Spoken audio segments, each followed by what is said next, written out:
नमस्कार दोस्तों, मैं कौशल कुमार जीना सीखो बुक का पार्ट 6 लेकर आया हूँ। तो आइए। स्वामी विवेकानंद ने कहा है, दुर्बलता का उपचार सदैव उसी का चिंतन करते रहना नहीं, बल्कि अपने भीतर निहित बल का स्मरण करना है। मनुष्यों को पापी न बतलाकर वेदांत इसके ठीक विपरीत मार्ग का ग्रहण करते हैं और कहता है, तुम पूर्ण तथा शुद्ध स्वरूप हो और जिसे तुम पाप कहते हो वह तुम में नहीं है। जिसे तुम पाप कहते थे वह तुम्हारी आत्मविभक्ति का निम्नतम रूप है। अपनी आत्मा को उच्चतर भाव में प्रकाशित करो। यह एक बात हम सबको सदैव याद रखनी चाहिए और इसे हम सभी कर सकते हैं। कभी नहीं मत कहना, कभी मत करना, मैं नहीं कर सकता, क्योंकि तुम अनंत स्वरूप हो। तुम्हारे स्वरूप की तुलना में देश काल भी कुछ नहीं है। तुम सब कुछ कर सकते हो, तुम सर्वशक्तिमान हो। मैं भारतवासियों से बारंबार कहता हूँ कि यदि किसी कमरे में शताब्दियों से अंधकार रहा हो और हम उसमें जाकर चिल्लाने लगे, हाय यहाँ अंधेरा है, यहाँ अंधेरा है, तो क्या इससे वह अंधेरा दूर हो जाएगा? प्रकाश लाओ और अंधकार तत्काल दूर हो जाएगा। लोगों को सुधारने का भी यही रहस्य है। उन्हें उच्च बातें बताओ, पहले मनुष्य में विश्वास करो। हम इस विश्वास के साथ भला क्यों आरंभ करें कि मनुष्य पतित व भ्रष्ट है। मनुष्य में मैंने अपना विश्वास कभी नहीं खोया, चाहे वह कितना भी पतित क्यों न हो।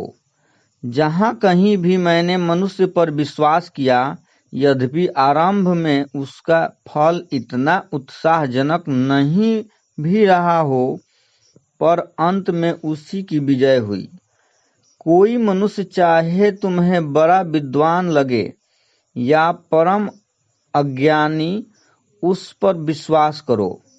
चाहे वह तुम्हारे देवदूत प्रतीत हो या फिर राक्षस, पहले मनुष्य पर विश्वास करो और इसके बावजूद यदि वह गलतियां करता है तो समझ लो कि उसमें त्रुटियां हैं।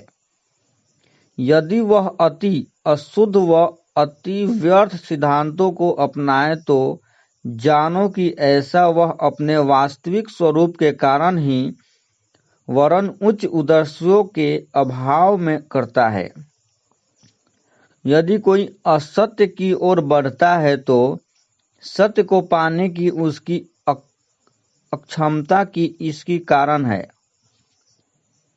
अतः सत्य का बोध कराना ही मिथ्या को हटाने का एकमात्र उपाय है।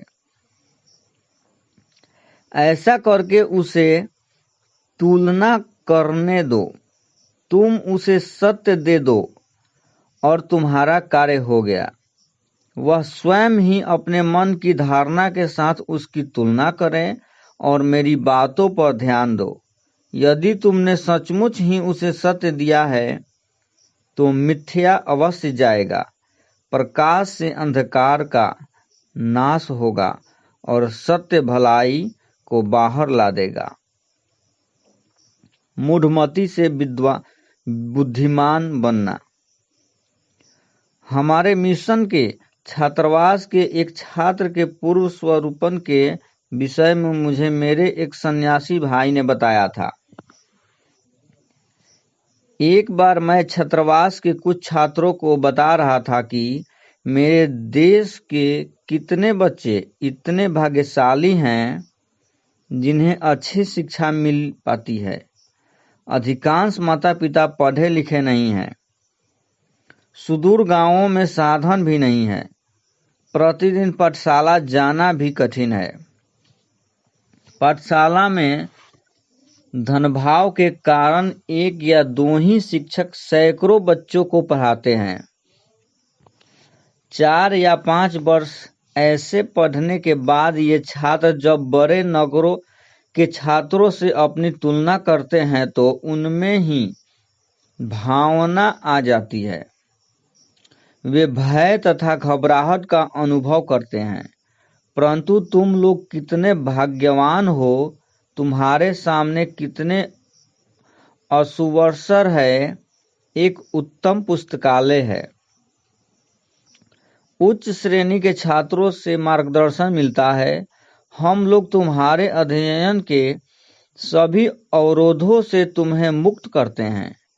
यहाँ नियमित पढ़ाई के अतिरिक्त तुम्हारे ऊपर कोई भार नहीं है। फिर भी यदि कोई समस्या हो तो हम उसे हल करने की चेष्टा करते हैं। परंतु यहाँ पर अध्ययन करने का जो अवसर ईश्वर से तुम्हें मिला है, उसका पूरा उपयोग करो। यदि हम प्राप्त अवसर का पूरा लाभ नहीं उठाएंगे तो हमारे उत्थान का कोई मार्ग नहीं रह जाएगा। बाद में हमें पछताना होगा।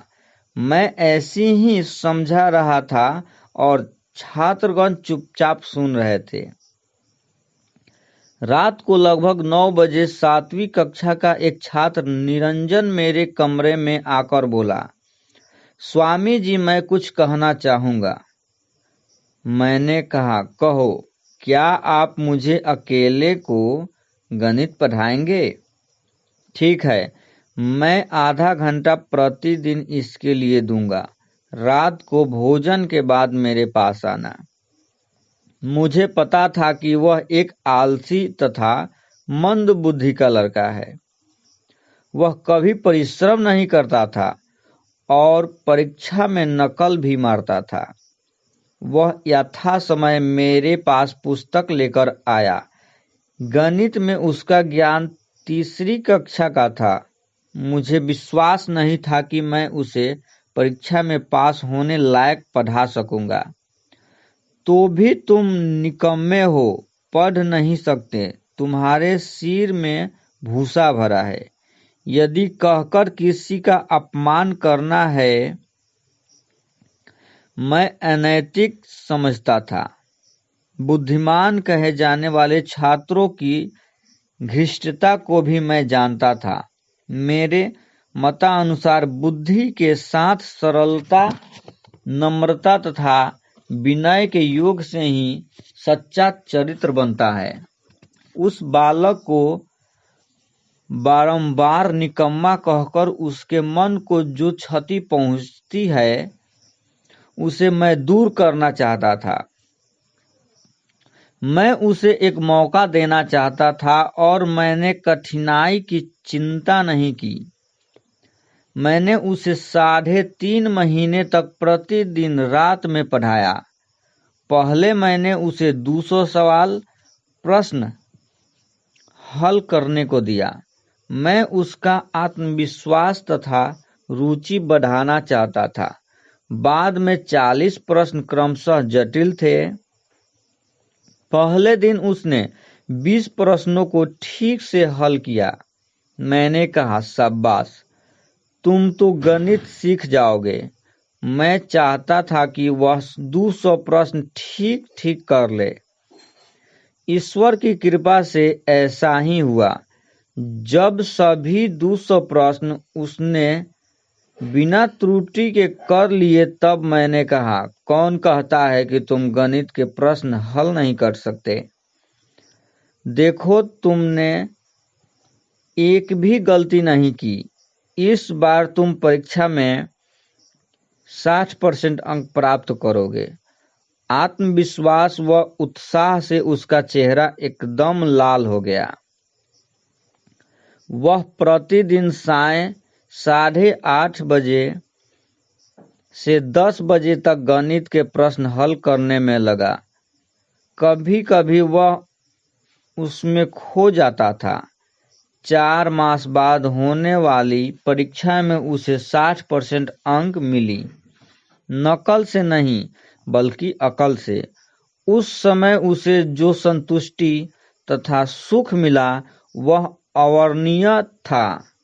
उसका उत्साह खिल उठा। उससे मुझे भी कुछ सीखने को मिला। उसके माता-पिता उसकी सफलता के विषय में सुनकर छात्रावास में आए और मुझे